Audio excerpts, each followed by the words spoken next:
Tim bola basket Universitas Andalas sukses kandaskan perlawanan kontingen Politeknik Negeri Padang pada partai final di Gedung Sport Center UNP Lebuk Buaya Jumat 10 Juni 2022. Kontingen basket UNAN berhasil unggul 59-41 dari tim basket PMP. Pada kuarter pertama, tim basket UNAN yang tampil dengan kekuatan penuhnya langsung mengambil inisiatif serangan. Terbukti anak asuhan Coach Yahya tersebut langsung cetak 29 poin untuk keunggulan UNAN.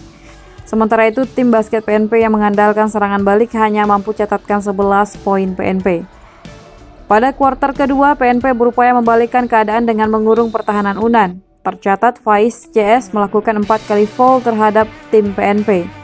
Permainan tenang yang dilakukan Abib dan kawan-kawan berhasil tambahkan 17 angka untuk tim PNP. Sementara itu pada kuarter kedua ini Faiz CS hanya bisa tambahkan 6 poin dari 2 kali percobaan tembakan 3 angka. Kuarter kedua ini diakhiri dengan skor 35-28. Setelah halftime, poin yang hanya berjarak 7 angka membuat kedua tim sama-sama tampil menyerang untuk menambah keunggulan.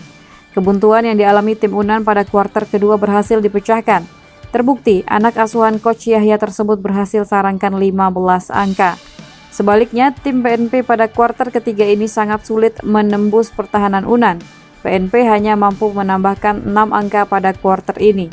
Kuarter ketiga ini ditutup dengan 50-34 untuk kemenangan UNAN. Pada kuarter penentuan PNP berupaya mengejar ketertinggalan. Perombakan strategi yang dilakukan menambahkan 7 poin untuk PNP. Namun Dewi Fortuna masih berpihak kepada UNAN. Faiz CS dapat mempertahankan kemenangannya. Hingga peluit panjang dibunyikan, skor bertahan 59-41 untuk kemenangan UNAN. Dengan hasil tersebut, tim basket Universitas Andalas kukuhkan diri sebagai jawara cabang olahraga bola basket Pomprov 2022.